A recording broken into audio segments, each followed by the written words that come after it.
we sure it's not a Mercury retrograde? It's just technology fought with us bitterly this morning. Mars in Gemini. Gemini's ruled by Mercury. Bitterly. Gosh. Astrology bits in the background. I had to log out and log in. I don't know how many times to get the bleeding thing to work. Well, we got there. We got there welcome in the end. to Elevensies, the morning show with Lisa and Anton Stewart. That would be us. At 11 or 11:01, or whenever Facebook decides.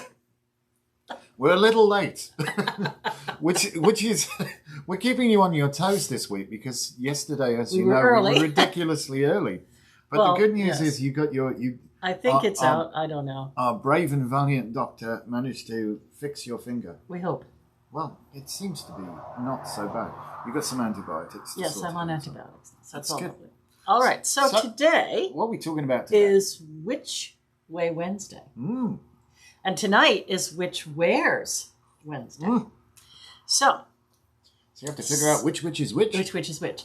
So I'll start by saying tonight at 6:30, we're going to be featuring one of our artisans. Yes, indeedy. So hello, Sparky. Danny will be one of our Which Way Wednesday episodes. She will be tonight at 6:30. And Danny makes all kinds of amazing things for the shop. She's rather crafty. Yeah, she helps Anton with all the candles, but she also has been making tote bags and plaques and mugs and all kinds of things that you'll see tonight, including pendulum boards and crystal grids. Pretty cool and trendiferous. So you'll see all that tonight. But today, being Which Way Wednesday. Which way? We want to talk about something. We thought every Wednesday we'd try to talk about something people commonly ask about. Oh, yes. And try to dispel some of the unknowns about it. So I do have some people watching. I have Jen and Mike and Savannah. Hello, hello. Oh, that's lovely, isn't it? Savannah, I will be sending out an email of homework probably tomorrow because typing has been very hard. Don't want me to set your homework, believe me. No, I'm sending homework to my astrology. Oh, your astrologers, eh? Yes. Hi, Lori.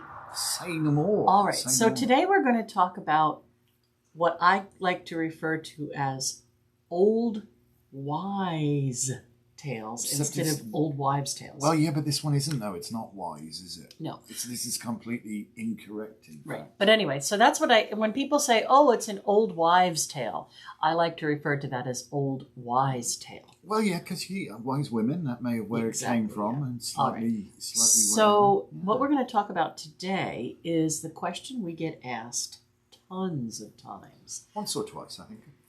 Is it okay to buy my own tarot deck? I heard that it has to be a gift. It doesn't work if you don't buy your own tarot, right? Yeah, because obviously the cards come out blank if you buy your own tarot deck. No. No. Oh, gosh, we got... Oh, you got a ton of people. I got Pam and Pamela and Shelley. Hello, hello. Well, hello. All right. So this is one of those great urban myths, isn't it? I guess so. Nobody really knows where the heck it came from, you know? I mean... I think it might be Romany. It might be, because certainly the Romanis were the ones who really, if you will, developed the art of cartomancy, although it wasn't even called that, really. Right. But I'm not sure it's where come its on origins are. so far from there. I mean, like, the existing Rider-Waite tarot that is now, well, the Rider-Waite-Smith deck, so far removed from the Tarot de Marseille and stuff like that. I mean, there's obvious similarities in there. All right. But so what I'm going to say is, yes, I believe you should choose your own deck because really only you know what speaks to you. Right? So when you come in, you'll notice that we have the tarot sorted out by theme, right? When you stand at the front, facing front, are the two most prolific, Kabbalistic, original tarot cases, right? One side starts with the Rider-Waite-Smith, and the other side is the Thoth, or the Tahote. The Tahote, if you want to do it in Egyptian, yeah. Right? So the Thoth Tarot is Aleister Crowley. And the Rider-Waite-Smith is Arthur E. Waite, published by Rider, and Pamela Coleman Smith was the artist. Absolutely. Yes. And she did take some of those images from the Sola Busca, which was an Italian deck that she saw in a museum. But her images are very Kabbalistic. They're very, they speak to the subconscious, and there's nothing on there that isn't really important. There's no, let me just put a flower here by accident. There are some things on the tarot that draw on other mythologies other than the Kabbalah, though, without doubt. Oh, absolutely. But I'm saying that it's structured on the Tree of Life. Okay. So from there, she has images on all of the minor arcana, and the Thoth or Tehote Tarot has images and words, but the images are like, 3 wands, 4 wands, 5 wands, and a word. They're not like a pictorial. Right. So from those 2 decks, pretty much all of the other modern tarot is derived. Absolutely. So you have some tarot previous to that, like you were saying, Marseille and Sola Busca and things like that. But pretty much from 1900, early 1900s forward, all of the tarot is based on either Rider-Waite or Thoth, Crowley's deck, because they are Kabbalistic in structure.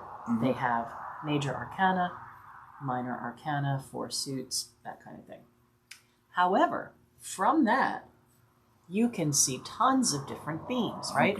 We have Egyptian and goddess and animal and cultural and Celtic and fairy angel and fairy and ghosts, dragons. Yeah, we should probably point out at this stage, we do have 1 or 2 tarot decks in we stock. have, I think, over 1,200 pieces, maybe 1,000 different decks. So there's Alice in Wonderland, mythical beasts, Eastern, all kinds. Baseball, whatever you can think of. There's even a baseball tarot. Whatever you can think of. Which funny, they called, the radio station called me one time and had me predict the World Series with the baseball tarot. That was hysterical. Did you get it right? No. 20 years ago. Only because I really wanted the team to win. I had tainted it. What about those Mets? I had tainted it. But anyway, so what I'm saying is, only you know it speaks to you. If you have a real block with Egyptian mythology and somebody gives you an Egyptian tarot deck, it's not going to speak to you as clearly as maybe the animal tarot or the bird tarot or the cat tarot or the dog tarot, if you're really into animal medicine. Right. If you are, however, serious about wanting to learn the tarot, then you really, really, really need to get to know the Waite-Smith deck, the Rider-Waite-Smith deck. And oh gosh, Christopher says the Awareness Shop has the best tarot collection in the Western Hemisphere. We possibly do. It grew more this past week too. We possibly sprawling. Do. You certainly you can go to Barnes and Noble or whatever if you want to look for a few tarot decks. They have 1 or 2 there. I bought my first tarot deck at Walden Books on the Newburgh Mall. Well, there you go. That was 1988. They don't exist anymore, do they? No. They're long gone. No. Oh, Sparky's looking for a chocolate tarot deck. That would speak to me. No, you'd probably eat the cards, wouldn't you?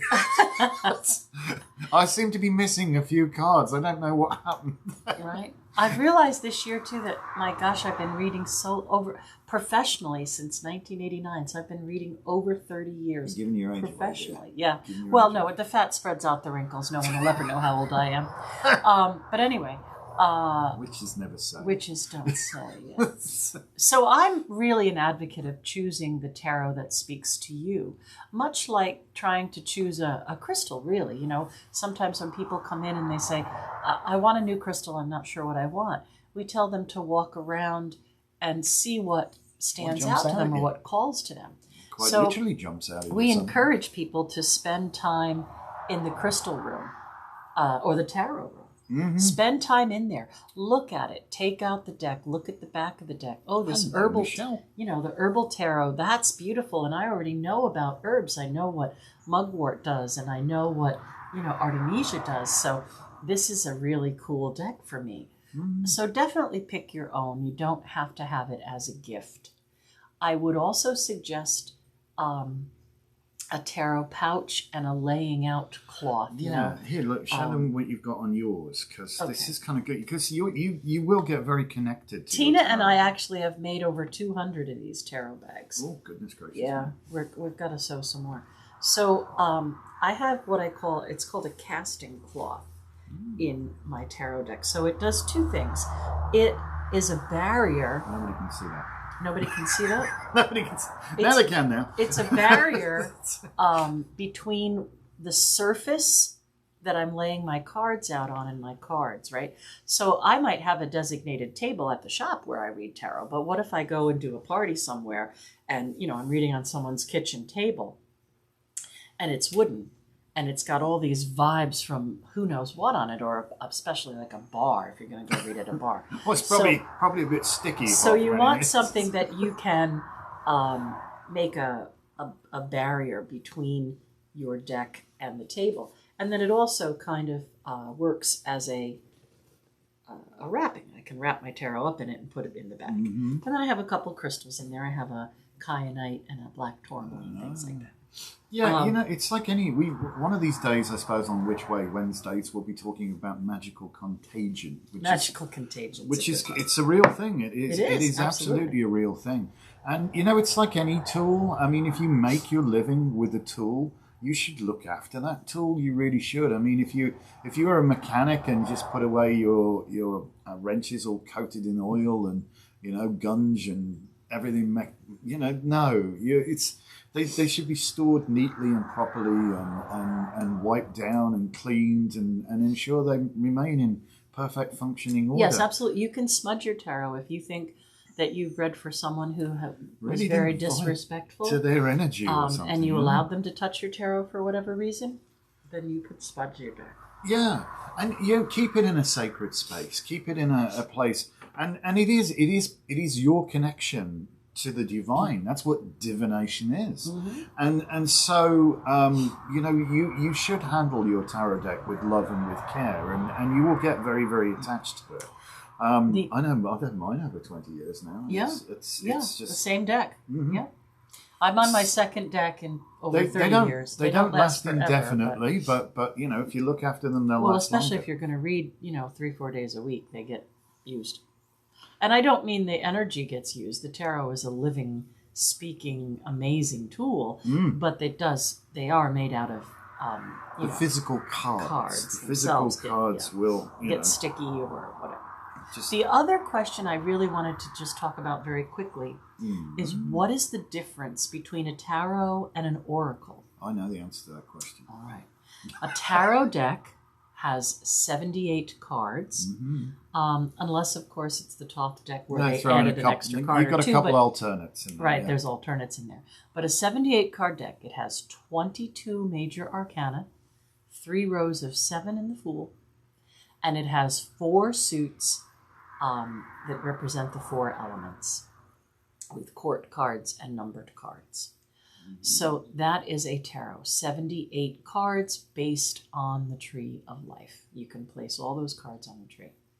An oracle deck can have any number of cards and usually has a theme.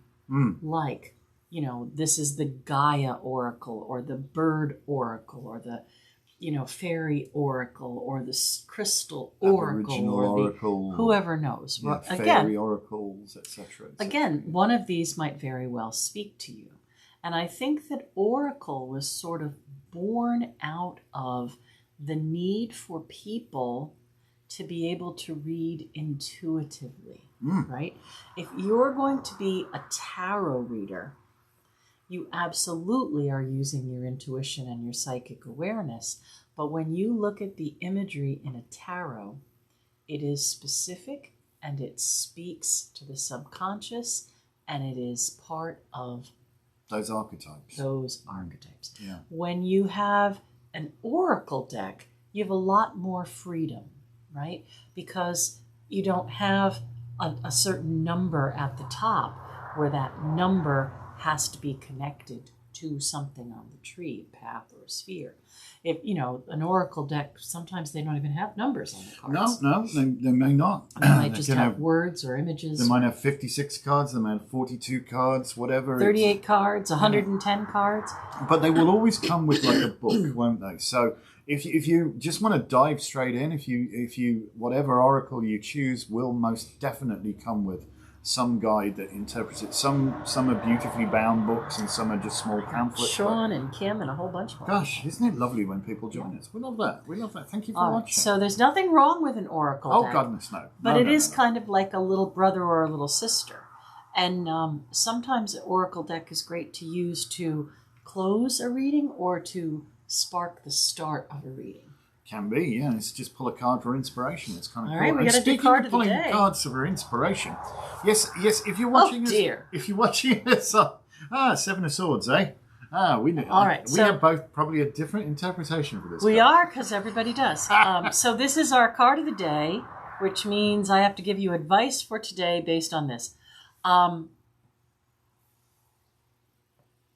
going to say things are not as they appear, nor are they otherwise. Be careful today not to get duped by being oversensitive or inflammatory in your thoughts. Notice his hat and shoes are red. So don't let someone steal your calm. There you go.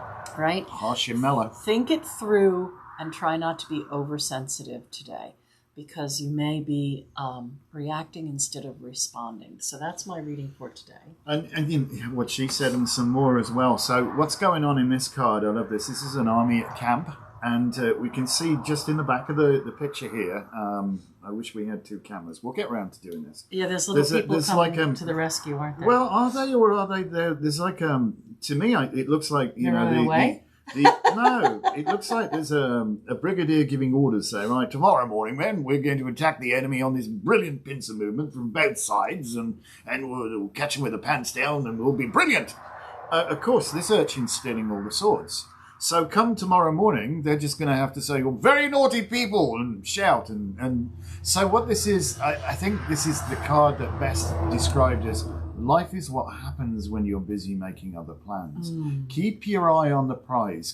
Don't let somebody pull you away. It happened to me this morning, just as we were about to go online. I got drug into something else unintentionally, and you know, you've got, Facebook and then of course the technology, because my energy wasn't focused there, and that's what it was. So you keep your eye on the prize, keep your focus. Don't let somebody steal your energy, your purpose, your direction. Yeah. You've just got to keep with it today. It's a mercurial day. Harmony is important. Yes, it's a mercurial day, so there may be communication issues with the interplay of Mercury and Mars. Isn't it fun? But yeah, it's not a bad card. It's not a bad card. It's like the tarot can give us these little omens, you know, to say, like, focus, you know, keep you focused. Don't let it just, oh, bollocks, the pan's boiled over, you know, well, I started to take this other phone call. It can be something as simple as that. Just you keep your focus and do what's necessary, and don't allow people, particularly, to harsh your mellow. There you go. Steal your thunder, whatever you want to call it. All right, folks, catch us again tonight. Yes, please. At 6:30 for Which Wears. Yes, we'll be featuring Danny. We'll be at the store with lots of goodies for you to look at, which will all be fun and fantastic. And meanwhile, please do like, comment, and subscribe. We are growing our subscribers. We've seen this. We've got a couple this morning as well. So yeah, we're close to 1,000. We really need to get there, so please help us out. Help us out. Tell your friends, all right? And thank you so much for watching.